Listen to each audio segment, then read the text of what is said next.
Miss Alex Flewitt. Mrs. Alex Flewitt. Welcome to CamTalks.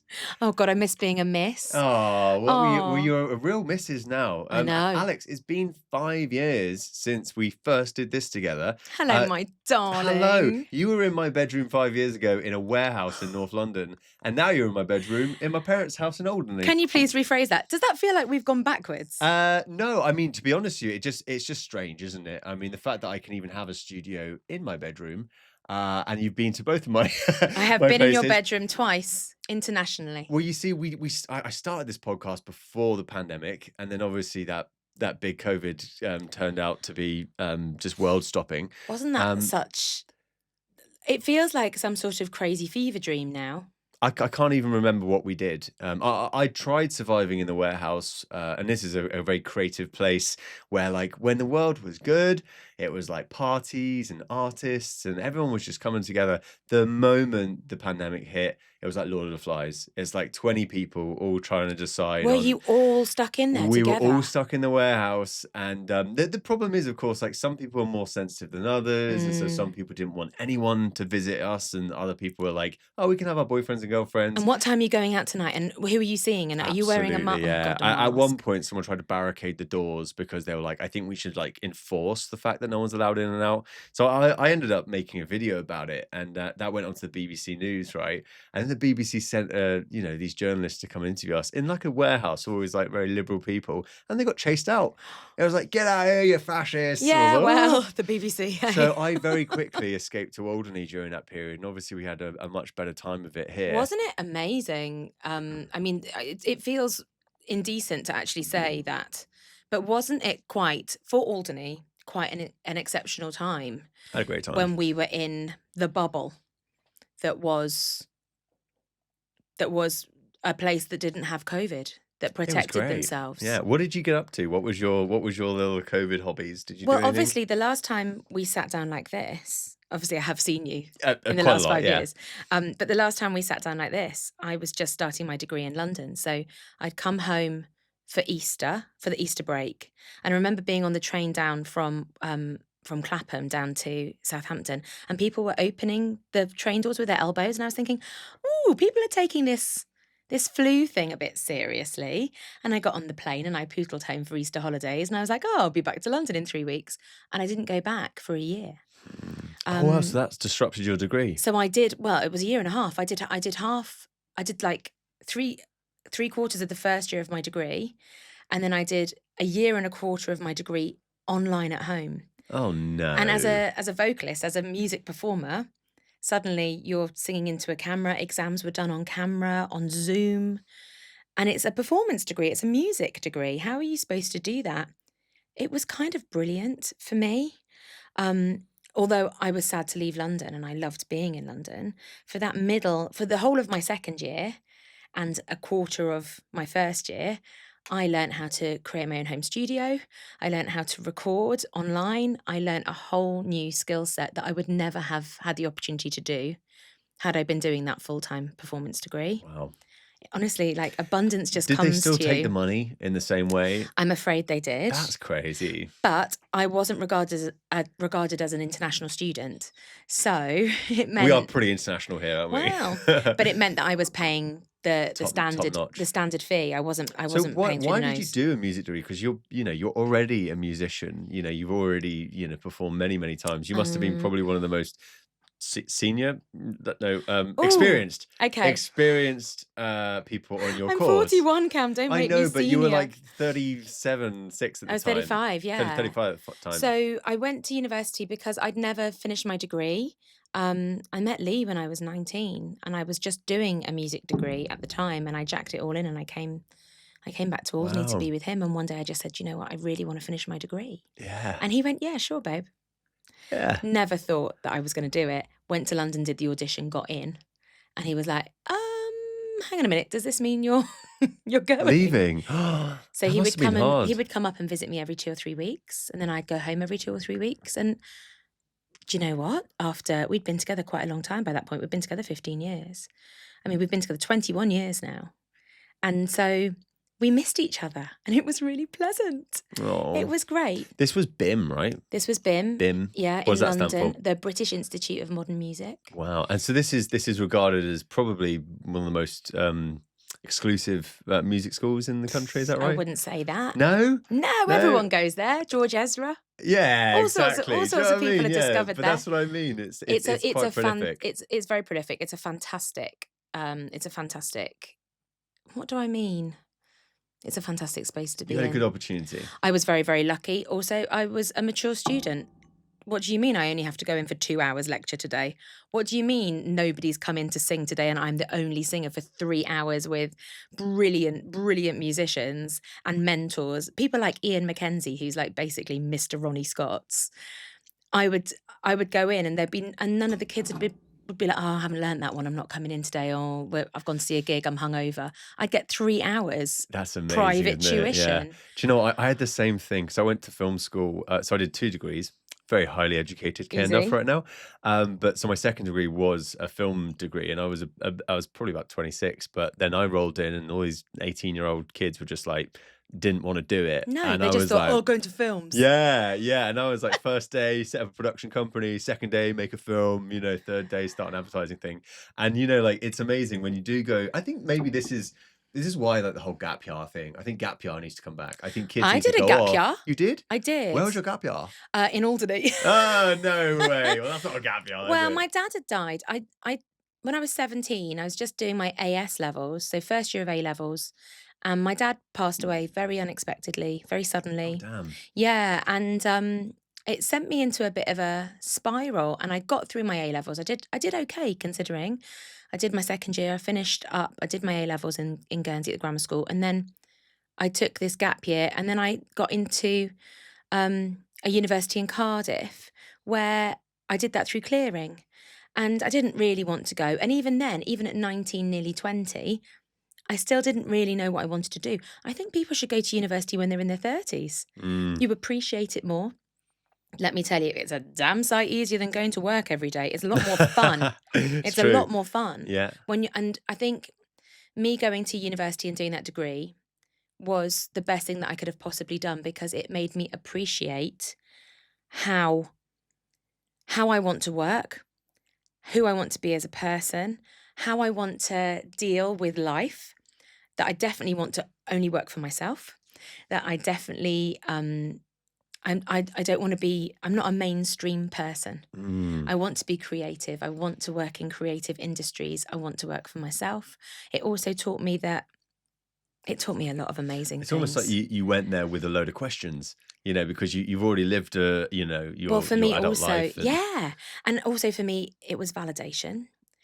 In Alderney, when you're, I don't even want to say a big fish in a small You can pond. say it, yeah. There we don't- are. We're all big fish. But when over you're here. when you're a singer, when you're the Alderney singer who sings with the band, which I was for a point, when you're that person, everyone goes, "Oh, that was really great. That was really great. Yeah, I really enjoyed it." And it sort of becomes white noise. You sort of go, "Yeah, but they're just saying that because they have to say that," or "Oh, I don't believe them," or "Oh, I really actually wasn't." What I wanted were far superior musicians to tell me, "Do you know what, Alex? You're not bad." Or, "Do you know what? This is what you can do to take it to the next level." Or for me personally, the most important thing was validation as someone with musicality, and validation as a musician, but validation as a teacher, because that's really what I wanted to know, whether I was doing right. And in my third year, so I did a year and a half back in Alderney in COVID times, and it all worked out brilliantly because I got to be at home during that horrible COVID time, which was so horrible for so many, but was actually really beautiful here. So I got to do all of that in Alderney and then go back with a flourish for my third year, absolutely smash it out of the park, and learn how to teach music. The way I was teaching before was okay, but the way I teach now, I know, is first class. Well, talking of that, I mean, you know what? We got a lot to talk about because you just reminded me of a few things. Oh God. But there is a slightly different format now for this, because this is now like what I call the Alderney Legends series. Ooh. So I do want to just take you back to day one of your life, and just find out a little bit more about where you were born, where you grew up. I mean, what was it? Where did it all begin for you, Alex Flirt? I was born in 1984, so I'm an 80s baby. Oh wow! Yeah, heavenly, my favourite decade, my favourite era. I was born in the 80s in Guernsey. Dun dun I dun. did not know that. I am a Gurn. I know. That's crazy. That's crazy. Don't hate me. No, well, I mean, my audience might, but it's all No, good. I was only there for 2 So days. your mum and dad. Okay, your mum and dad. Where were they from? My mum's from Cardiff. Hence- Not that you'd know, because she's got a very posh voice. But hence my Welshness. And my dad was from Newcastle under Lyme.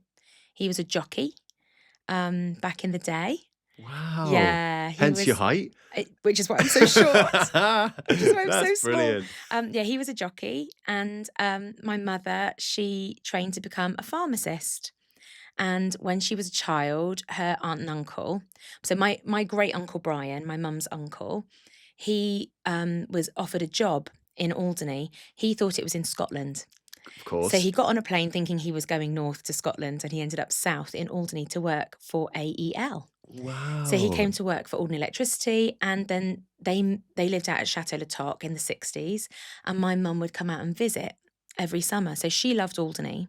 So when she finished her pharmaceutical degree in Cardiff, she saw a job advertised for like a degree student, a qualifying student, to go and work at the not at the MMH, at the PEH in Guernsey. So she moved to Guernsey to do a year's post-degree position at the hospital pharmacy in Guernsey, because she knew Guernsey because it was near to Alderney. So she'd be in Guernsey and she'd bob back and forth to Alderney to see her aunt and uncle. So this is in the 70s.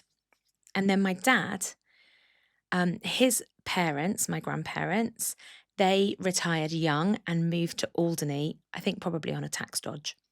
Probably. I would assume. Yeah, lots they do. were quite well to do. Signet rings and all that. Okay. They were quite well to do, the Birch family. And so I think they thought, oh, we'll go and hide our money in Alderney and we'll move there. And then my grandfather got poorly with bowel cancer, and so they moved to Guernsey for treatment. And my dad was holidaying in Guernsey, visiting his parents, and my mum was working at the PEH in Guernsey, doing her job, and that's how they met. Wow. So they met in okay. Guernsey, but both obviously had Connections to Alderney. much more love for Alderney, but they were just in Guernsey because of circumstances. So then in 1982, I think 82, they got married, and as a gift to them for their wedding, my paternal grandparents gave my dad some money, and my maternal grandparents and my mum, they all clubbed together and they bought the Harbour Lights Hotel. Really? With the old famous Harbour Lights? The old famous Harbour Lights, which some people will now know as Le Pesqued, down in Newtown. Wow. Yeah, so we had that as a family hotel. You grew up on Alderney then? Mhm. Wow. Apart from obviously being born in Guernsey, which we'll forgive you for that. I was because only there 2 days. 2 days is fine. You know, Okay. you're really not from Good. Guernsey at all. I'm really not. So what was it like growing up on Alderney then? I loved it. It was wonderful. You went to St Anne's School? I did, from 4 to 16. Wow. The whole way through. The whole way through. I did pass my 11 plus, but I think it was difficult. My parents were divorced by that point, and my dad was very poorly. He was an alcoholic. And so it was very difficult, I think, for me to be away from home at such a young age. You know, to go at 11 was probably a bit too soon for me. I was very bonded to my mum. So you stayed here till 16 and then Yeah. went back to Guernsey for your college, which is kind of, I mean, we can kind of jump through a lot of this because I think, you know, what I love about this is that you've done so much in your life on Alderney. I mean, like even recently, Yeah. you've just taken on this new bizarre music festival called RidunaFest. We're gluttons for punishment, clearly. We're I mean, lunatics. But you're mixing all of your love for this island and for music, and you know, Rock the Rock, which is an amazing charity Yeah. evening, has now been, I guess, taken over by a new team to keep it alive, but to now turn it into a 2-day music festival. Yeah, so we've all become trustees now of Alderney Rock Trust. So we're the trustees of Alderney Rock Trust, which is the host of what was Rock the Rock, which is now RidunaFest. Right. Okay. First of all, how do we even say Riduna? Is it Riduna or Riduna? I've always said Riduna, Okay. as in a tin of tuna, Right. but it might be Ryduna. No, that makes sense because if it was a Ryduna, then it would be Ridooner, right? It could Like be. tuna, Duna. But I've always said Ryduna all right. Well, like if anyone's listening to because this and you wanna comment, when I was a kid, the farm shop was called Ryduna Stores. of course. Yeah, Yeah. isn't it still called that down at the harbour? No, that's Jean Stores. That's Jean Stores. Okay. How long have you lived here? Anyway, it's all kind of merging into one. But the name Ryduna or Ryduna Mhm. that means Alderney. It's Roman. Yeah, It's it's what the Roman. Romans called Alderney. So the Romans called Alderney Ryduna. Ryduna Radio was set up a few years ago Yeah. by Ian Taylor and Dougal. Which is another way of saying Alderney Radio, yeah. Dougal was involved in Rock the Rock. So Dougal was the original, he was the creator and the originator of Alderney Rock Trust and Rock the Rock. And now Dougal and Ian and yourself and my dad and Lee and a few others Yeah, and Jen and Ellis. have decided to make it a bigger thing called RidunaFest. Yeah. So now we've turned it from, we're taking Rock the Rock, which was a one-night event, and we're turning it into a 2-day music festival in the Corporation Quarry. Wow! So the quarry that we've all partied in for many years is going to have a bit more of a serious gig in it, or Yeah. a festival. What is the vision at this point? Because you've been to a lot of festivals and you've seen the way that things are done in the modern day. What do you hope that we can do with this the first year? Inherently, it's got to be like a stick of Alderney rock. No matter what we do, Alderney has got to be into the centre of it. It has to be Alderney centric, it has to be family oriented, it has to be community driven. We need all our community volunteers. This isn't our festival, this is our festival. It's for everyone, and we need to have lots of different facets. We want people to be able to bring their families. We want the kids to be able to come in, especially in the daytime. There'll be activities in the daytime, and then the music will start around 3-4 o'clock in the afternoon. We're hoping for I think 6 tribute acts. And when we say tribute acts, we don't necessarily mean, oh, here comes some old bird doing Dolly Parton with a backing track. This isn't me popping on stage and giving you 10 bells. This is world class, top notch, doppelganger, sound alike, look alike, with a full band, proper gig, Wow! tribute acts. That's amazing, and that's exactly what Alderney loves, don't we? Because we do just want to see the biggies, and I mean, I don't think we've ever had the big stars come to Alderney, so we might as well have the best of the tribute acts. Well, do you know what? Sometimes I've been in covers bands since I was 16. When you do a covers band, people don't want to hear your version of their favourite song. They want to hear the closest version you can give them. They want the record as best you can do. So if we can give people a really brilliant night out and you feel like you've not only just had a brilliant time, but you feel like you've actually seen, I don't know, it could be like David Bowie or the Rolling Stones or whoever it is on stage, you feel like that was totally worth it. And sorry, what did we do in the meantime? Oh, we just put all the ticket money, all the money we've raised has now gone to on-island charities. I love that. Win-win-win. What is the best tribute act you've ever seen? Like the most uncanny sort of. Oh Because I mean, gosh. like sometimes, I mean, I haven't seen many, but like I can imagine that sometimes they're better than the actual acts. Sometimes. And sometimes they're absolute stinkers. And that's the thing. This is the joy. So Jen Atkinson, who's Dougal's daughter, she's a sly little pony, that girl. She is amazing. I absolutely love the bones of her. She goes out and she finds the agencies, she finds the tribute acts for us and says, what do you think of this? And she and I, we've got a bit of a rapport. So she'll come to me and say, right, as a musician, tell me what you think. Is this good stuff? Or is this just a bit of fluff and nonsense on a YouTube video? Like, how do we know it's the real deal? I think the best tribute act I've ever seen, and I don't make a big habit of going out and about and seeing tribute acts really, but I think the best one I've ever seen, there's a guy called Rob Lamberti, and he does George Michael. Ooh, bit of George. Now this guy, he started off, I think he was first found doing, do you remember Stars in Your Eyes? I do, yeah. On the telly, like Yeah, Tonight yeah. Matthew, I'm Going to Be. Yeah. So I know we've done incarnations of that over on Alderney, and it's brilliant. And that also, when that happens, that raises funds for Alderney Rock Trust. But on the telly, he was George Michael. And honestly, Couldn't tell. Well, you could probably see it. It's, you obviously know it's not the real George Michael, but because George Michael's dead, right? I'm afraid so. I'm yeah. sorry. It's very sad. He died on Christmas Day. Oh dear. It's very sad. We loved George. But don't worry, because we have a great tribute. But don't worry, because Rob Lamberti exists. I don't know. I Lamberti. don't even know if we've. I don't even know if. I mean, Well, I imagine if Rob is he's listening a to this, fortune. if someone could send Rob this podcast, Rob, we'd Rob, really like you to come and see because us. of course the nice thing about tribute acts is that not only do they cost a lot less than the actual artist, but they Well. probably don't have as much drama.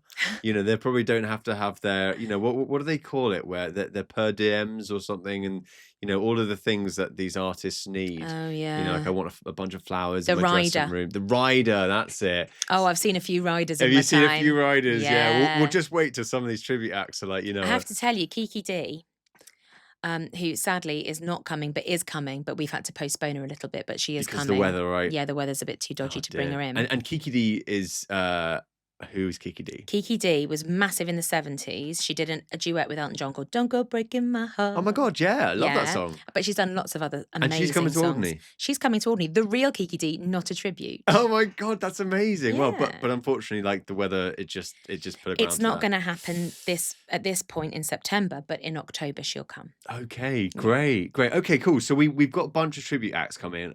You mentioned Stars and Rise, because this was something that we used to do in Alderney Week, where local heroes could get on stage. People were doing it in the 90s beforehand. So Lee's cousin, Belinda, so my husband Lee, his cousin, Belinda and Karen, they used to do it back in the day in the 90s.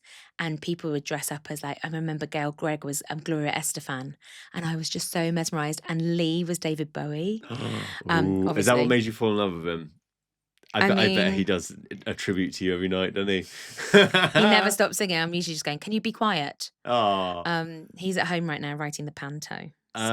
Okay. All right, we'll get onto the panto, but just to just sort of summarize the Ryduna Fest, because logistically speaking, this is going to be a bit of a nightmare, getting all these artists over. Yeah. And I mean, are you prepared to take on this kind of?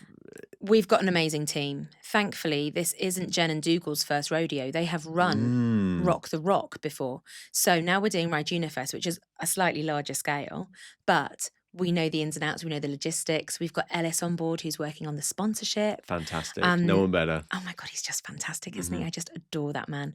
And we're just a really lovely, enthusiastic, music-loving bunch of people that want to give Alderney a really great weekend. I cannot wait. I can't wait to look out to sea and just see all these boats arriving. Like Dunkirk again, just like I think that's the thing, is like we don't know how many people we can fit in that quarry yet, right? Well, from what I've been told today, apparently there is no limit. But obviously, from a health and safety perspective, there will be. Yeah, that makes sense. So we need to wait and see what the fire officer says. Okay, well, Mole is Fireman Mole. Fireman Mole. Oh God, there's so much to talk about. I mean, so recently, Fireman Mole was featured in one of Lee Fluitt's funny adverts, which obviously, for anyone that doesn't know, Fireman Mole, it's actually called Mark, isn't he? His name's Mark. Is it? Yeah, I didn't know that, but anyone in Alderney has a nickname, that's what sticks to you. And Fireman Mole is our wonderful fire chief. Yeah. And Gala Night every year in Alderney Week, it's always a bit of fun, isn't it? But every year you make these adverts. Lee tends to write them. You perform them. So Fireman Mole came out of the woodwork. It was an idea that I had 2 years ago, because as a musician, there are certain theme tunes that absolutely slap. Absolutely. And let me tell you, Fireman Sam theme tune slaps. If you're a musician, you'll understand what I'm saying. There's something about it. It's just fabulous. It's the timing, it's the vibe. It's so good. Loads of people cover it all the time. People have done Morrissey tribute covers of Fireman Mole. There's loads of different covers. Fireman Sam. I still call it Fireman Mole now. Because you reversioned the Fireman Sam. So we took the theme tune of Fireman Sam and we turned it into Fireman Mole. So I said to Lee, right, this is me just being totally selfish. I want to sing the Fireman Sam theme tune. I love it. I need to record it, but I need a reason to record it. And Lee went, well, we've got a Fireman Mole. So he rewrote the lyrics. I think it was a speedy turnaround. I think he did it in about 8 or 9 minutes. Classic. And then I went upstairs to my home studio that, of course, I've discovered how to do. So I recorded it in my home studio in about 8 minutes. And then we sent it off to Joe Pom, Mole's partner. And Joe said, oh my God, we've got to do this. I said, do you think Mole will be up for it for Gala Night adverts? And we were supposed to film it last year in 2024, but unfortunately it didn't work out that way. So And Mole thought he got away with it. he really thought he got out of it. Yeah. He was really not best pleased with me, I don't think. But we smiled sweetly, and you came along and filmed the boys and Anna. The easiest thing I've ever filmed. Literally. It was just joyful. Yeah, I remember looking at Mole, and because, you know, having to make a music video type thing around this Fireman Mole, and I thought someone needs to play the sort of air guitar but with a hose. I looked at Mole, and Mole's looking at me like, he's having none of it. No, Adam Barnes, quickly grab the hose. I mean, I always knew Adam Barnes was a bit of a legend because I went to school with Adam. Oh wow, he's the year below me, and he was always so much fun. He's so I love naughty. him to pieces. He's so good. He was great, and he played that hose.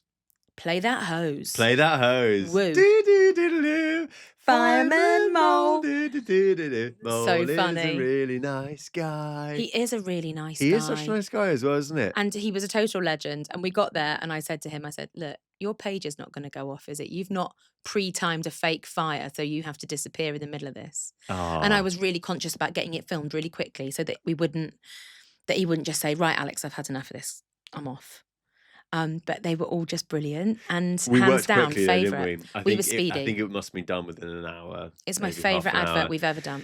It's great, and you know, it's only getting easier because, I mean, to be honest with you, I shot that whole thing on my phone. You know, you did your bit, and like, I feel like the technology is just helping us move quicker.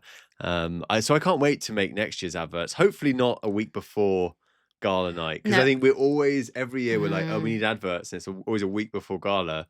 And the thing is, Lee performs really well under pressure. He'll write something really well under pressure, which is why he's at home now writing the panto, even though the panto auditions have already happened. Gotcha.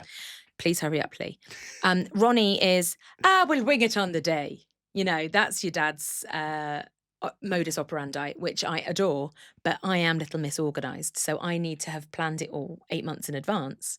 So we've got a bulk, I love it, load of advert ideas, of little sketches, and I said to Lee this year, I said, we have to start filming those in November, December, January. Oh yeah. And we need to start doing those, and we want to get more local faces in. And maybe, I mean, I'm not saying that Gala Night won't always exist, but if there is a point where Gala Night takes a hiatus or we see it in a different light in the future, we'll still produce.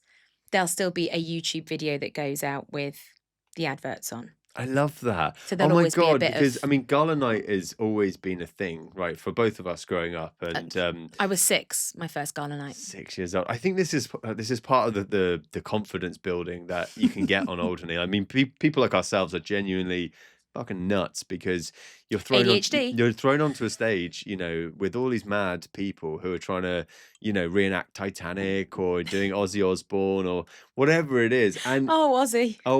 I mean, you must be sad about Ozzy's I'm passing. Heartbroken. Yeah. The funny thing about him. Ozzy's, you know, legend, and I mean, we wish him well wherever he is in the world now. But in Gala Night, I remember the Ozzy Osbourne sketch that you do with my dad. She's going through changes. And it's just you singing there. Like, what's Ozzy's daughter's called? Kelly Osbourne. Kelly Osbourne. And then, like, you shuffle this chair around. I literally put a pink wig on top of my black hair and just looked like Kelly Osbourne immediately. I was like, oh, great. Oh, you got my dad, like, shuffling around. Sharon! Ronnie's like, I'll make us a chair. And I'm thinking, oh, great, it's going to be like in the video where the camera rotates around 2 chairs back to back. No, Ronnie's put them on a platform and it'll roll around. But Ronnie hadn't thought how it was going to roll around. So in the end, we had to do it with our feet. It was so funny. It was so funny. Well, you see, those were like the glory days of Gala Night. I think everyone was a bit younger, and I think it just had a bit more energy. Yeah. and there is a point where maybe, you know, we have to figure out how to revigorate it. Yeah. And maybe these adverts are part of that. But stay tuned on that because I just Watch this I space. think so, yeah. I mean, as we found out this year, my dear friend Tom Foolery has got the Alderney bug, He and really has, and th we love him as much as he 13 loves times us. in 3 years he's been here. I You love know, like that him. that couldn't be more of a suggestion that he wants to stay. And this was his first time comparing the gala. But this is how people come to Alderney. That's it. It only needs a little taste. Yeah, yeah, yeah, And some yeah. people love that Marmite, so And they're they in. do, they really do. Well, look, so anyone that does want to get involved in Gala Night next year, can we just get in touch with you or Yeah, Lee just or my message dad? us. Yeah, 100%. But like, bring us your ideas, bring us your thoughts, bring us whatever you think might work, and then Yeah. we'll tell you it's rubbish and we'll do our own thing. Yeah, we'll steal your idea and make it better. No, but people could genuinely come and do an act, right? I We'd mean, like, love we'd it. absolutely love that. We're always desperate for new faces. I think we need to get the Fire Boys back because, and girls now.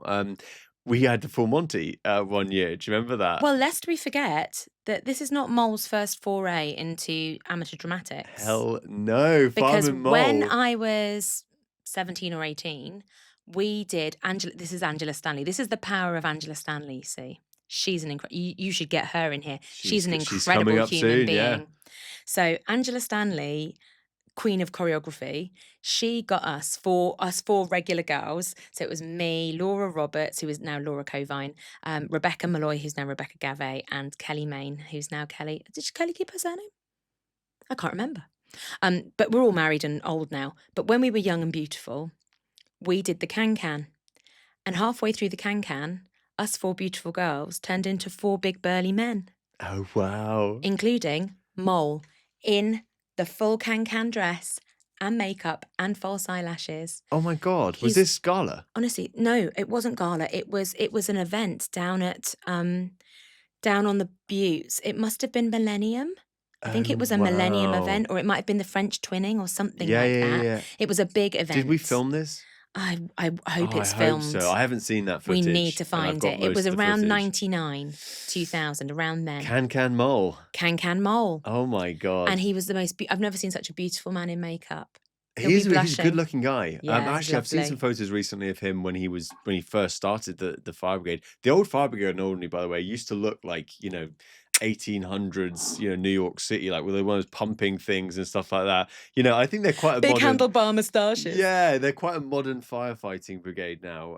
But I'm very happy that we get to pull in these people, and it's always good sport. I mean, like people have always been very happy to get involved and stuff, but someone does need to be the person to drive it. And well, we're looking at you now, Alex, because you are considerably younger than your good man and my good dad. A touch. So I think the next generation is just here.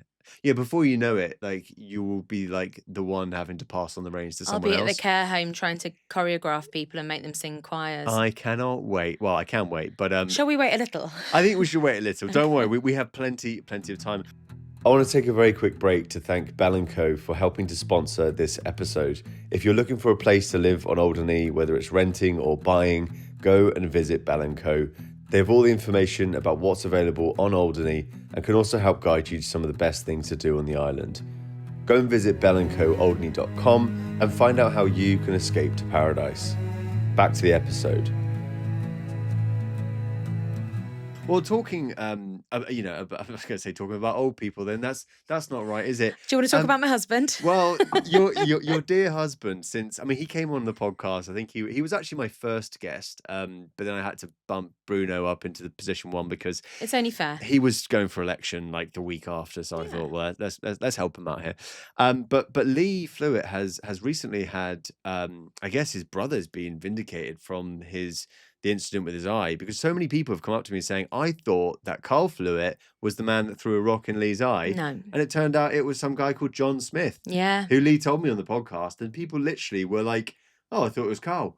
I mean, how amazing is that? Because you've sort of grown up with Lee with his eye patch. Do you look at him any different now? It was such a weird day. Yeah? Was it? Do you remember I this mean, day? Obviously, I've always known my husband with and without the eye patch, because obviously he doesn't wear it in bed. Of course, doesn't wear it at night. Yeah. So I know what he looks like when he's naked at home. He's got many an eye patch in the eye patch drawer. Mostly novelty eye patches that I would make him over the years. So we'd have Christmas eye patches and we'd have Halloween eye patches and all sorts. And it was very much a part of his identity over here. But we'd find when we'd go to places like, I remember we were in Brighton once, and people would be like, "Aye, aye, pirate," and he'd ignore it, but I'd get really defensive and be like, "He's my pirate, leave us alone," and I'd get quite panicky. Remember we were on the tube once in London and somebody was like, "Oh, Abu Hamza," and I was like, "I think you'll find he has a hook, not an eye Wow. patch." That's But fucking and then stupid. started screaming terrorist on the tube and stuff, and Oh my God. we just realised in Alderney he was iconic with it, Of course. but he was stared at constantly when we were in the UK. People would notice him. He was very easy to spot, and we'd bump into old friends a lot of the time in various places. We got a tap on the shoulder in Sydney. We'd just landed in Sydney and we'd gone into the central business district, and someone tapped Lee on the shoulder and said, "Are you Carl Flewitt's brother? I used to live on Little Street. I recognised your eye patch." And now Wow. he doesn't wear it, and I don't suppose he is as recognised anymore. No, that's why I don't take my cap off because It was a very it it's was a personal branding. yeah, it's Wow. you. But he's much happier for it now because it's just easier, isn't Yeah. it? It was a very odd day when he took it off, and it happened very suddenly. It was a momentous decision at a bus stop in Lytham St Anne's, on the way to Lytham Festival. We were going out that night to see the start of Lytham Festival because we love a good festival. And he just said, "I'm sick to death of people staring at me, shouting, 'Are you going to walk the plank?' and all that sort of stuff." So he just whipped it off. Wow, you And had he a went, great "No, festival. no one knows me here."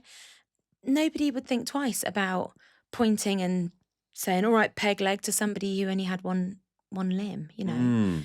You wouldn't do it for any other reason. So I think he felt the eye patch drew attention in a negative light more than anything. Like it was comedic. I almost feel like it's like evolving. It's like, you know what? Like, and I get it. It's like sometimes you just want to, change the way you do things, He's grown. and of course it's not a big deal. And I'm sure if he listens to this, he'll be like, "Why are they still talking about my bloody eye patch?" No, But he'll love that we're talking about him. well, it's more importantly, he's such a talented man. I remember, when I first started discovering the talents of Lee Fluitt, when I realized that actually he wrote all of this stuff, It and comes out of his brain. it literally comes out of his He brain. tried using AI. Do you know what? I feel so bad. I remember trying to like tell him about AI, and I thought, I don't want to tell you about this. He's like, "AI is not funny." No, no, it's not funny, not compared to him anyway. Plus, like, it does take away something, the fact that someone like Lee literally he's so instinctive. He's He written gets books, such a he's written buzz from it as plays. well. He really does. And then it's almost like I've seen his face as well. It's like a really disappointed child who's just been told they can't go on the ride. When AI does something, it's like, oh, Mm. and it's just like it doesn't ring Takes the true thrill for him. out for him, Well, yeah. he's a very creative person. You're a creative person. Yeah. And recently you've been very creative in the business sense.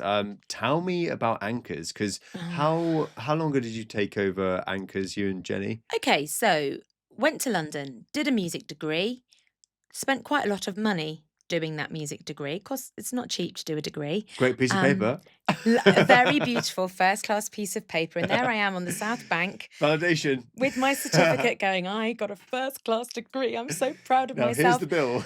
And then I was like, "Oh, that was an expensive bit of validation. What do I do now?" And I got offered a job in London. And I was really excited. I really wanted to teach tertiary music education. So in the university sector would have been my dream. hmm And it still is my dream. Although actually, in the grand scheme of things, I think now, with hindsight, maybe because I've already got a music degree, I would have liked to have done vocal coaching, but also accent coaching. I would have really liked to have done that. Interesting. So I'm actually now looking at a master's at Central to do accent coaching. Oh my God, Alex, more validation. Right, tell me more about these financial things, because Okay. you did decide one day that it's time to do something that makes money. Yeah. Like I had every to, good I had creative to has do to it. sometimes just go. And this is the thing, we'd all love to be musicians singing at Ronnie Scott's every night and being paid the big bucks. But the truth of the matter is, in COVID, we found that the jobs we were going for as student musicians or student vocalists, our teachers were going for. Like, there's not enough to go round. Yeah, makes sense. And a lot of it is right place, right time, if your face fits, not what you know, who you know, and all of that. And I could have pushed myself really hard. I could have stayed in London and done teaching. I really missed Lee. I missed our life. I missed Alderney. I love London. And I will happily be in London any time, day or night you need me there. But home is where the heart is. So I came home with my shiny new degree. I took the summer off and I went to work for my lovely friend Cags, Caroline Hope, who has a little boutique in town called L'Espoir. And I was doing some social media for her, and then I was behind the counter, and I just realised I absolutely loved it. I loved working retail. Somebody said Oyster Inuits the other day, and I love to sell. I get a real buzz out of it, but I also get a real buzz out of shopping and buying clothes and all of the things that go with running a retail business. And Cags and I at one point talked about maybe going in on a business together at L'Espoir. And then all of a sudden, something terrible happened, and the gorgeous Jo Boughton Lee passed away very suddenly, unexpectedly. And she had the shop over the road called Anchors that has been there since, oh gosh, the 90s. Jo opened that shop decades ago for the good ladies and gents of Alderney to give us some really top class fashion. And she died, and it was just awful. And we went down to the harbour, and Buzz, lovely Buzz White, Tess's Buzz, he came to collect Jo to take her to Guernsey for her cremation. And we're all down at the harbour and we're waving goodbye. And I'm waving and everyone's going, bye, Jo. And it's so sad. And her little dog's there, and wonderful Sid is there who's now my landlord, with her little dog, Miller. And suddenly in my head, I just went, Jo, if you can hear me, point me in the right direction. And Jo and I had actually spoken before she passed away, maybe just before I started my degree, about me potentially having Anchors at some point or buying the business from her. But she wanted to renovate the property first. And I said, look, I'd be really interested in renting the building and keeping the name going. And I'd done a business plan for her. And we talked about it. And then she said, I just want to keep going for a little bit longer, and then we'll talk about it in earnest. And then she died. And so I'm just going, Jo, if you can hear me. And within 10 days, Jenny Rowley came to my door. And she said, look, I've seen you over the road at L'Espoir, and I know that you can do this. I need help. I want to keep Anchors going. Are you in? And yeah, hot potato, off we go. Hell yeah. Wow. So all of a sudden, so Jo died in the November. Jenny and I joined forces and we reopened the following year. So we opened on the 1st of April, 2024. Wow. 2024. So it's nearly been 2 years? We've had our second birthday. Wow. Yeah. That's incredible. And, it's nice because it kind of merges everything that you love. You're not just sort of selling things to people. You're also engaging with people every day and seeing the community of Alderney. I mean, that must be lovely, sort of having your regular customers. And it's funny, somebody said to me the other day, you know everything and you know everyone. And I'm like, they just come to Anchors. They come to Anchors. It's not just shopping. It's therapy. It's life admin. It's a good old chinwag. It does feel like therapy for me and for them. Everyone comes in, we have a lovely chat. We try on a load of clothes. They try on some clothes. I try on some clothes. I go, oh, hang on a minute. If you're trying that on, I'll try on this. And it's the most beautiful space. It's more than a shop. I have to say as well, like, you keep this island stylish. Like, Thank the you. ladies and gentlemen. Here I am in a grubby white t-shirt. Well, this is fine, because you've spent all your time, kitting out the rest of them. But well, you see, I've got this. This is your RidunaFest. Not available. Ooh. Oh wow! Not available okay. at Anchors. But this is one of the jumpers. The nice thing about the style of the people in Alderney, though, is I find that everyone's so elegant, but not in like this top decker Titanic sort of sense, but like I don't know. No, we're never going to be selling ball gowns. Like a modern casual family. We are. The Alderney uniform, day and night, jeans and a jumper. Pretty much. Jeans and a jumper. That's it. We've got really good denim. We've got really good jumpers. We've got, I've literally learned from scratch how to run a retail business, how to buy the right quantities, what's a good buy and what's a clanger. I've had some clangers. Sometimes you'll buy 8 of something and not a single one will sell. Oh, wow. And you go, wow, that was an expensive mistake.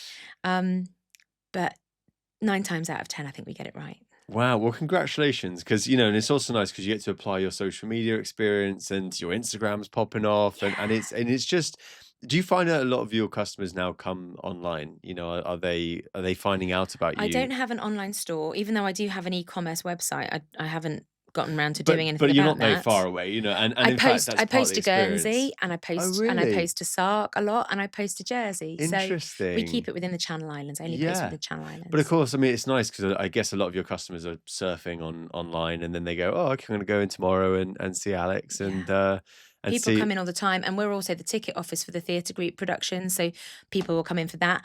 We're also the place to get Alderney honey, so people come in and buy our honey. So I'll just have honey customers, I'll just have clothes customers, I'll just have ticket customers. Oh, Um, wow. but sometimes the honey customers also become an Anchors customer, or sometimes, oh well, while I'm buying this jumper, I'll have a ticket for Kiki D. I love that. It's funny because there's me thinking, "What have you got in store for me?" But I just wear the same thing every day. Yeah, Like I'm not a very good retail customer I've got because jeans, I've got t-shirts.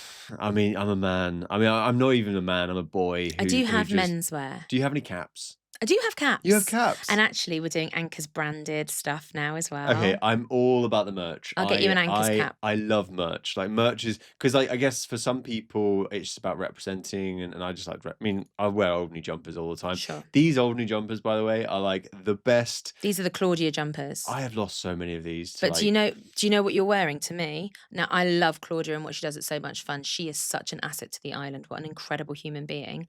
Love her. That jumper you're wearing, it's a school jumper. Oh It's a yeah, school jumper. I didn't It's even basically what realize. we used to wear at school. I see. And Well, I love it, but I don't want to wear one because I don't want to go back to school, do you know what? thanks. That's funny you say that. I'm going to look at the kids in a very different way now. But these jumpers are like, I mean, loads of people come over here, and the first thing I say to them is, you have to get an Alderney jumper. It's like the law over here. We've got this lovely, lovely man. His name is Toby Smith. He comes and lives with us every summer and works at the moorings. And every time he comes to Alderney, he buys himself a new Alderney jumper. And he's got 6 or something now. And he's like, yeah, I just wear Alderney jumpers. Wow. Represent. Well, I've got like 600 of them, and they're all at different ex-girlfriends' houses. So if Oh. you are an ex-girlfriend who has all of my Alderney jumpers, please, I mean, keep them. Keep them. It's Don't marketing. post them back, Do girls. you know what? It's marketing. I get it. And what's weird is that you'll get recognised, and like to wear Alderney on my chest is just it's nice. I like representing. Don't you find it uncanny, though, the amount of people that do know Alderney? I don't know. It's a funny one for me because I'm always banging on about it, and everyone I seem to try and bang on about it, who doesn't really know where it is. Wow. But Because a lot of the time I go, oh, well, you'll not have heard of it. And then they go, oh, yeah, do you know so-and-so? well, you see that probably helps by being in the center of the community. Like I tend to go far astray, so like I've lived in America and I've lived in the UK and, Yeah. and Oh, places America where won't know. no idea, absolutely no idea. And but I like Alderney, and obviously coming back here is so lovely. Living with my mum and dad is mental. Like they are like my children. They I are drop them off at lunatics. school every day. I.e. the Georgian or the Yeah. sailing club. They go out to dinner parties. I go pick them up at night. I love them. And then sometimes they stumble in and they sit on the end of my bed and go, "Where have you been?" I'm like, "In bed, guys." Darlings, it's Yeah, 11:30. yeah. Time for you to go to And bed Leslie's like, now. no, I'm off to the They're kitchen mad, aren't they? to sing David Bowie. Oh, she absolutely loves it. I What adore your parents, and we're very excited because we've just booked a concert together. what are you seeing? I can't tell you. Oh my It's God. very embarrassing. Go on. Go I on. can't. It can't be that bad. Your mother and I, because we're MWBs, MWBs. Mad Welsh Bitches. Okay. We're both mighty fans of a particular artist. I can't tell you who it is because it's honestly my street cred is already down the pan. Alex, I already know who it is. You just say it. Just Okay, we're Fanalos. You're Fanalos. We're taking our husbands to see Barry Manilow. Oh wow. Barry Man, I bet they can't wait. I'm so excited. My dad and Lee are going to be very. He's going to sing Bermuda Triangle with a frozen face, and I'm really looking forward Wow, to it. where's that? O2. You're going to the We're going to O2. the O2 to see Oh Bazza. my God. Well, there you go. But this is the kind of people they are. I knew that I could phone your mother up on a rainy Tuesday afternoon and say, "Do you want a ticket for Barry Manilow?" And she said, "Pay whatever it takes. Whatever it takes, we're going. There's no I price limit." love that. Well, just quickly, who is Barry Manilow?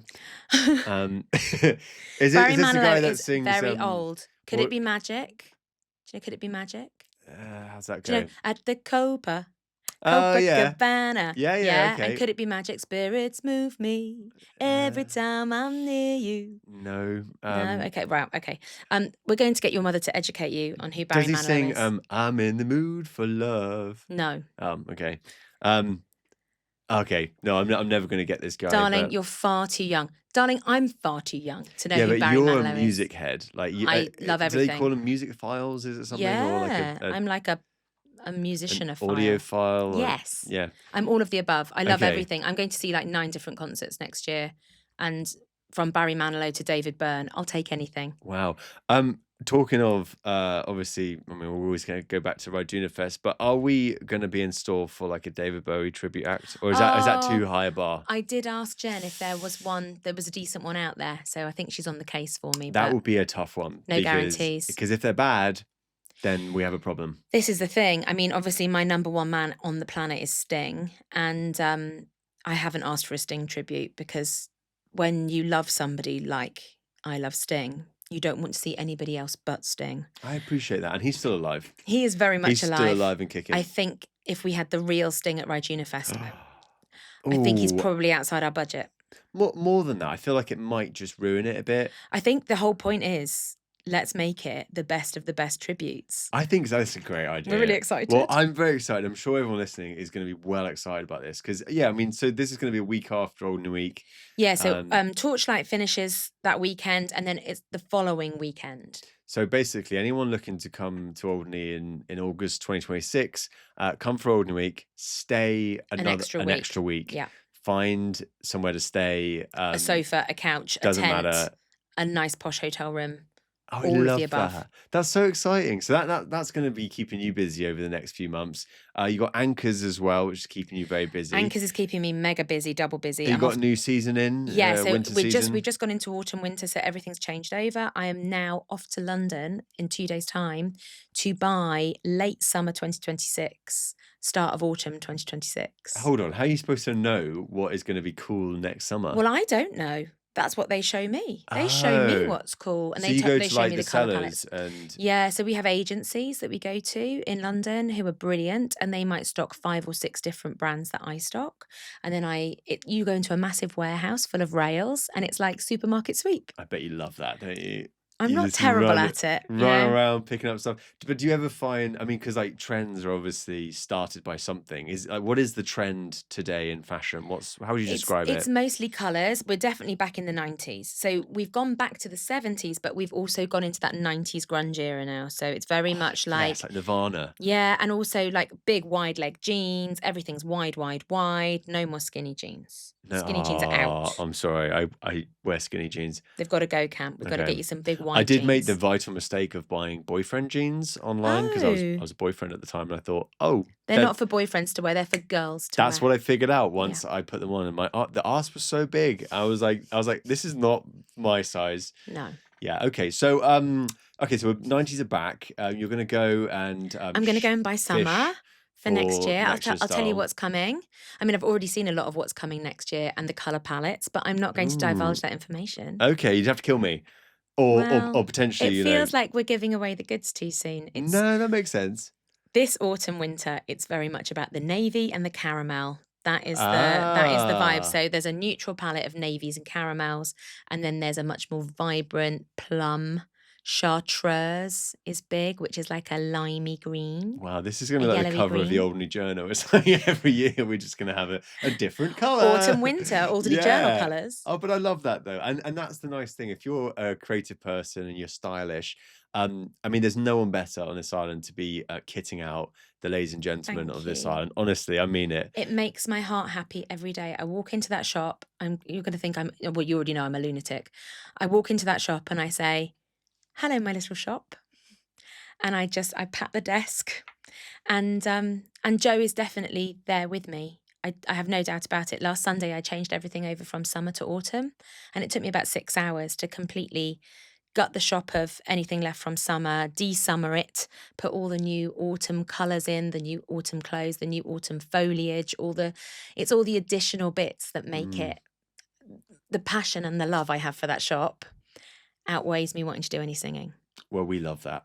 And it looks very good against this island's background, particularly like places like the Georgian, the Blonde Hedgehog. You go to these places and then, you see that the environment's lovely and then the people are very well dressed. Yeah. And you're just like, where am I?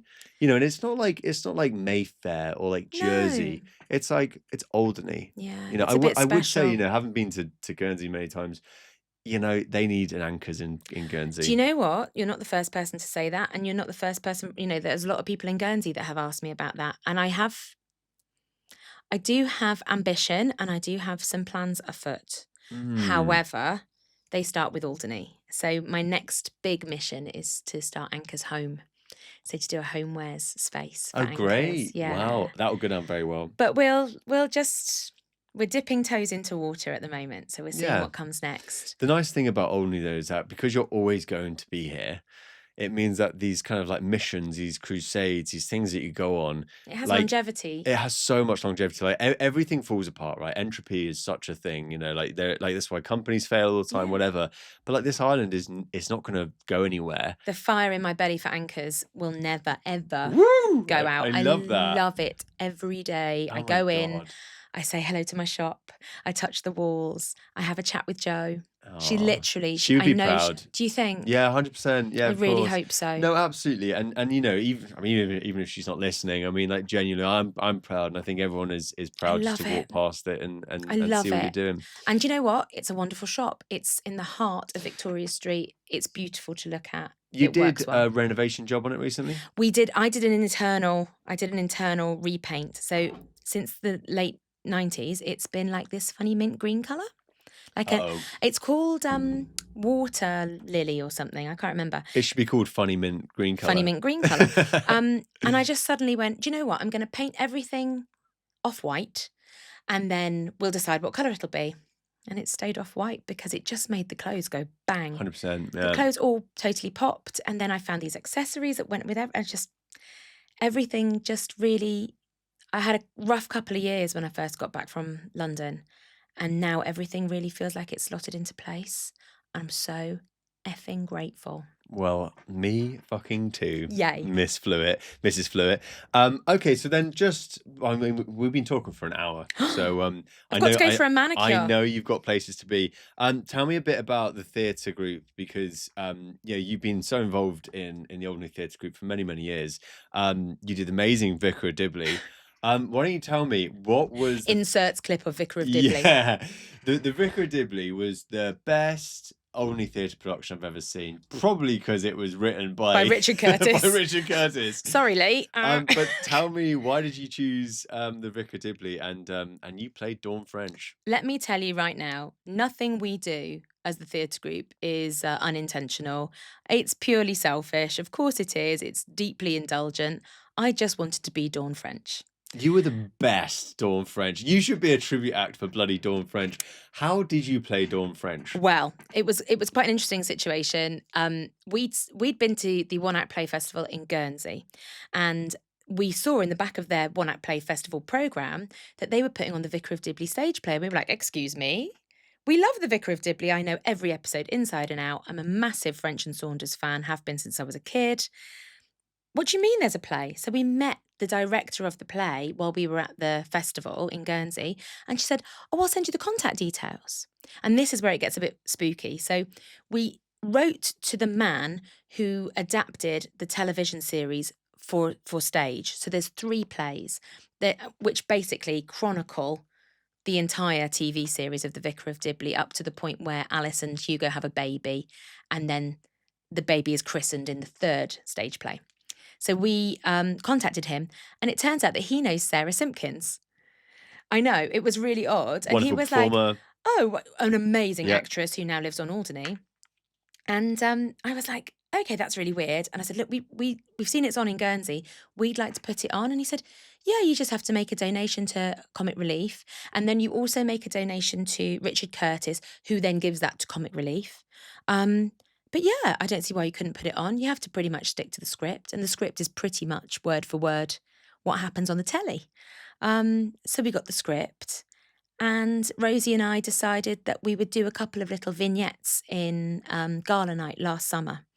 So summer 2025. No, what year is it? 24. See, I'm completely in the wrong year. We opened Anchors in 2023. We did Vicar of Dibley in 2024. Yeah. And now it's 2025. And RidunaFest in 2026. Yeah. Okay. Blah. So your preview went down really The well. preview went down really, really well. At that point, I didn't realise I was quite poorly. I had type 2 diabetes and didn't know. So doing that on Gala Night, I was so sick, and I looked very much like Dawn French. I was quite portly and quite swollen and feeling quite unwell. And it was only a week after that I found out that I was poorly with diabetes. Oh, wow. So we then had to go through this whole, how do we reverse this diabetes? Obviously had to lose quite a lot of weight, lost 5 stone. So in that period of time, I'd gone from being Dawn French as the Vicar of Dibley to being slightly less of Dawn French of the Vicar of Dibley. So we had to keep adjusting costumes and things. And I started to feel like a bit of a pretender. I felt like I lost a bit of my Dawnness. Oh, no. So I really had to work hard on trying to get the voice quite right, trying to get the mannerisms quite right. And Rosie obviously played Alice. I think she was more Alice than Alice was Alice. It was unbelievable. She's uncanny, isn't she? And she said to me one day, she said, Alex, can you just do Alice's voice on my lines in my phone so I can just get a vibe? And I think it was then that I realised I was quite interested in becoming a dialect coach, because I'm quite good at doing different accents. Because Alice's character is from... She's got a West Country accent. So from like somewhere around here. Yeah, so like Western Supermare, something like that. Yeah, Western Supermare, something like that. And Dawn French's Bristol. character is from... Dawn French is sort of come from London. Sort of, yes. Is it RP? Is that what they call it? I suppose it could be considered RP. But actually, Dawn French is from Cornwall. Oh, wow. So she's probably a touch Cornish. So you and Rosie were playing Dawn French. Yeah, we were playing the Vicar of Dibley and Alice.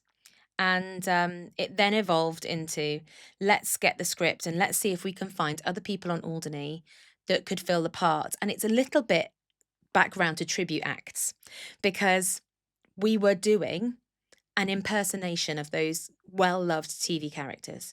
You have to try and match it as best you can. People don't want to see your version of Dawn French. They want to see Dawn French. People, so Dave from Dave's Little Garage down the road, lovely Dave Cranwell, no, yes, Jim, he came to the audition and he just banged it out. And we just went, good. Yeah, that's so it. Good. Yeah. Tobias Hanbury, never acted on stage before, now award nominated at the Blimmin' One Night Play Festival. The man's a god. It's amazing. David Horton, there he was. Lovely Leslie as Letitia Cropley. And we had Hugo, played by Ian Corder. I mean, couldn't be more perfect. And then Lee was Owen. And I think Lee was probably, I'm sure he wouldn't mind me saying that, he struggled the most to get Owen's characterisation and accent right. Even up towards the end, it was... So we watched a lot of Vicar of Dibley at home. I bet you did. We were watching it constantly. But it was such a great learning aid, because basically the script is whatever was on the telly. Wow. So we just watched the television and did it verbatim. And then that was performed 3 nights at Christmas. Yeah. And it was amazing. I got to film it. We do have a behind the scenes video coming out, I promise you. I'm excited to see it. And it's amazing because it's the first time I've been able to document behind the scenes of the Alderney Theatre Group. Great for your CV, my love. Great for my CV, yes, exactly. I hope Richard Curtis doesn't sue me. I think it's going to be, I mean, first of all, it was an amazing performance. Thank you. The audience reception was just like unbelievable. I've never been in a situation where it was so difficult that third night. So you know how it goes over here when you do a show. If you do 2 or 3 nights like a pantomime, the first night You don't know how many people are going to come. Oh, we've sold out. Okay, great. They might be a bit quiet. They might be a bit more raucous. The second night, if they've been raucous on the first night, the second night's always different. They're not as raucous, or vice versa. But the third night, you always know. Final night, all your friends and family come along, all your It's besties gonna come blow along. up.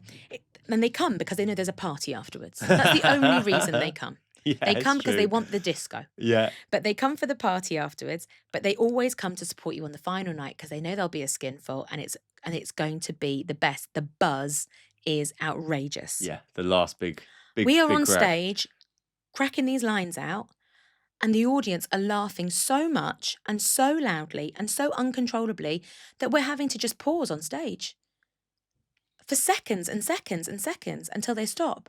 And we're trying not to laugh. We're trying not to be so overwhelmed by the fact that everyone's finding it so entertaining. And then we've got to think, oh God, what's my line? And then you get the line and you're like, okay, yeah, good. Phew. But it was such a thrill to be the Vicar of Dibley. And people have said, are you going to do the other two plays? And we've said no. Well, look, I mean, it's also a massive credit to Charlotte Newton as well, right? Because I think like she is the director you needed at that time. That Someone woman, to crack the whip. Mama Shah, she's Oh my God. she's an angel. She kept telling me she was going to stick a bomb up your ass. And I think she might actually stick a bomb up their asses. Has been known. Yeah, Has been yeah. I known. mean, like, but she was so good. And because like the material was so good, it actually meant that as long as you remembered your lines and, you know, could wait for the audience to calm down in between, And you were doing the right impersonation, people just fell for it. Oh my God, it's brilliant. Absolutely. And like there was times I was literally about to piss myself because I was, you know, there was the utterly butterly one that Vicar, Vicar. you know that stuff? Utterly butterly. I can't believe it's not Oh, butter. that was it. Oh, yeah, I can't believe it's not butter. It's so good. Other butter spreads are available. Yeah, do you know what? But okay, so without going into the full performance, because it's just so fun It was the to best. watch, and that video is going to be coming out in the next few weeks. Honestly, like it's just taking me Yay. a long time to Sure. to edit it. We've got a theatre group, we've got anchors, you know, we've got RidunaFest coming up. Alex, is there anything else that you wanted to mention? I'm a busy bunny at the moment. You're a busy bunny. Were you at the recent dog protest? Is this something else I could throw in here? Okay, so all I will say is, as a dog owner, my dogs are on my watch. Okay. I love my dogs, and I think there is a place for dogs, and I think that place is the beach. Especially, I've got a dachshund, of course, who is allergic to grass, so I would love to be able to use a beach all year I feel there's a round. butt coming. If we could have one beach, Okay, I so would be very you're with happy. us. 100%. Great. But I understand why people are against it, and we go around with a roll of poo bags wherever we go. If we see a poo, we don't know whose it is, we'll just pick it up. Because until dog owners pick up their poo, we will always be blighted with this same issue. Okay, so what do we do about this? Because like We have dogs on leads on beaches. No, I mean about the irresponsible owners. Oh. Because like they happen everywhere. But It's you are not right. policed. People are going to get away with it. Okay, so do I have to like camp out in a bush? Like if you could give me like one place where there's more dog poo on this island, I'll sit in that bush and I'll film it. Poo police. Yeah, the poo police. Yeah, we could literally put a camera in a bush. Poo've been No, framed. Do you know poo've been framed? Maybe this should be a sketch for Gala Night next year, you know, like Okay, poo've been framed. Okay, or maybe I should just say that I'm making a documentary about the people that drop poo, and I'll be putting hidden cameras around the island to find you. My business partner, Jenny Rowley, as you know, she's broken both her legs this Oh, year. She's poor had a Jenny. terrible time. Oh. She's out on a crutch with her dog Ringo, and she can still pick up her poos. She can still pick up his poos. If she's able to, with broken legs and a crutch, pick up her dog poos. If you cannot pick up your dog poos, you shouldn't be walking your dog. You should have somebody walk your dog for you. There you go. Well, look, it's been said by Alex and now me. We will come after you. Just poo it. Yeah, just poo it. Well, I love that because I wanted to know. Obviously, we're not trying to make this a political show here. It's just about anything that you want to talk about on a little community podcast. There's lots of things I want to talk about, but do you know what? The most important thing is I have rediscovered my love for being here. I've rediscovered my love for Alderney. We are all here because we love Alderney, and it's a very important thing to remember. We could be in far, far, far worse places right now. Oh my God! As the world is slipping into hell, the awful, awful genocide in this world, the awful politics in this world. There's so much awfulness happening. The wars, and yet we get to sit here and, to a degree, Put the blinkers up. Oh, completely. Don't put your blinkers up.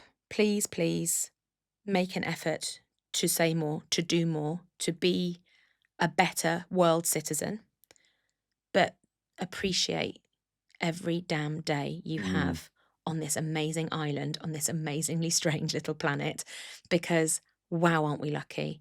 Somebody said to me today, how do you function? You must never sleep. I feel like I've got 20 tabs open in my brain right now, and I love it. A tab is a web page for anyone listening that doesn't understand Sorry, what a tab guys. is. You once said to me that friends are like currency over here, and that we're all very rich. Yeah. And I really believe that, you know, and it is amazing, isn't it, when you have all your friends The around you. last few years have really shown me who my friends are on Alderney, and I'm so grateful for every single one of them. I've had so much support at Anchors. I've made so many new friends as well through Anchors. The support we've had on the launch of RidunaFest, I'm so overwhelmed. The support we've had from the outgoing team. So Wayne and James and Tracy, who have been running Rock the Rock previously, everybody's so enthusiastic about it. The theatre group has just gone from strength to strength. We're winning awards. People are starting to really realise that we've got some amazingly talented people on this island. I'm still doing my singing. I've still got my choir. I've still got to still do my singing lessons. I'm still at home in the home studio making voiceovers, adverts, singing harmonies with people, doing top line work. I've got an abundance. I went and swam under the full moon the other night, the blood moon, the corn Did you moon. recharge your chakra? I don't know what happened, but abundance has just literally flown into my life. Interesting. And I've also made an amazing new friend, and her name is Natalie Hilden. And she has come to Alderney, and I've never been so grateful that somebody has come into my life and changed my life in such a positive way. She helped me, as soon as I got the diabetes diagnosis, she helped me reverse it within 9 weeks, and then reverse my pre-diabetes. And alongside the doctors and Nat, I'm in a position now where I've lost 5 stone, I've got all my health back. Wow. And it has just given me an abundance of energy. I'm lifting weights, I'm getting up at silly o'clock in the morning and doing things I never thought I'd do. So how did you reverse your type 2 diabetes? I went on the keto diet. So keto meaning Ketogenic. So just I meat? a lot of meat, a lot of good vegetables, a lot of fat, No carbs. no sugar, no carbs. Which is actually that's not rocket science, is It's it? like it's a bit like paleo, you know. So Yeah. I'll have steak and Any eggs kind for of breakfast. fasting or like I do fast. You do fast, So I yeah. don't tend to eat until 2 p.m. Perfect, yeah. and then I go through till about 8 o'clock at night. It's not that difficult, is it? No, I've never eaten breakfast since I was working with a health company who were doing whole foods and fasting. But it does seem like it takes a long time for the world to catch up with this sort of stuff. Yeah, and a lot of people say, "Oh, I mean, we've been brought up in a world where you can't have too much fat." Yeah. Well, you can't if you're going to mix it with sugar. Exactly. So much sugar is poison. It's the devil. Yeah. It's the devil. You know, It's delicious. I told the kids that when I did the St. Anne's School open day, and every kid that just came past me, I just kept telling them sugar's the devil. I think I just listened to a podcast about it. Oh, I love sugar. But congratulations though for doing it. It's not like that bad now though, is it? Because No. now that you get to a point where you could eat, you know, sugary stuff I have now. treat days. I have an ice Exactly. cream. I make my own keto ice cream now, but I also I don't deny myself pretty much anything. Hell no. But Natalie has taught me how to change. She's changed my life. I'm trying to stop self-sabotaging. I need this energy to be able to have all these tabs open. Hell yeah. Theatre group, RidunaFest, Anchors. I've got elderly parents. My mum's not very well. So I'm an only child. I have a responsibility to them. I need to be well for everybody so that I can keep all these other facets going. I'm doing a lot of plate spinning, but I love plates. You are mastering the plate spinning, Alex. I think it's absolutely fantastic. It really is. What is next then? I mean, what's next on your to-do list? Go to London. Buy some amazing clothes. Oh yeah, restock Anchors. Buy Christmas bits, like Christmas gifting for the shop. So that's a big mission. Go and see a gig. Go to the cinema. Oh my God, because we are lacking a cinema right now. It's coming. It will come. Don't fear. It'll happen. Don't panic. Hold my breath. Be patient. And in the meantime, download some films. Educate yourself. and then off to France to see my beautiful stepchildren and my 2 little grandsons, Wow. How are you getting to France? flying from London. Oh, It's Jesus. the easiest way Is it for where really? they are, Oh, yeah. right. Okay. They're quite far Whereabouts in south. France are they? They're in Nantes. They're Nantes. about an hour outside of Nantes. Interesting. Yeah, I'm doing Duolingo every day so I can Oh talk my to my little God. Do you know what? For a grandsons. bunch of people, 7 miles close to France, It's like, it's embarrassing. embarrassing how little we give a shit about the French. I'm Like, speaking French every day, yeah. and I've got 2 little grandsons. Yes, I'm a granny at 41. Oh, I love wonderful. it. Wonderful. They're our heart and soul. We adore them. So we're going to see them. And then straight back into Alderney, we're doing a charity fashion show in October at the Georgian, raising money for Alderney Rock Trust. All hands to the pump for the 1st of November when we release the tickets for RidunaFest. It's going to be so great. I'm so excited. And then Christmas. Oh, I can't wait for Christmas. So I'm also actually. involved in Festive Alderney, which is the town businesses. So myself, Trina from Adrift, who runs the sauna love and the that pottery woman. painting, and lovely Claudia from So Much Fun. So the 3 of us, we run Festive Alderney. So we put on all the events during Christmas time in town, the late night shopping events. So that all starts from November. And then Panto, we've got Little Rock of Horrors, and then a holiday. Jesus Christ. I'd like a holiday. Alex Flewitt, thank you very, very much for spilling the beans on the CamTalks Well, podcast today. You know how much I love you. I'll do anything for you. Oh, well, bless you. Well, you were such an inspiration in my life, and I think this island is absolutely inspired to have you here. Can people get in touch with you? No, no, leave me alone. leave her alone. She's got enough shit going on. Yeah, just WhatsApp me. Just WhatsApp you, or just more importantly, come into Anchors and have a chat. Come and have a chinwag, and better still, buy a little something while you're there. I love it. Alex, thank you very much. Pleasure.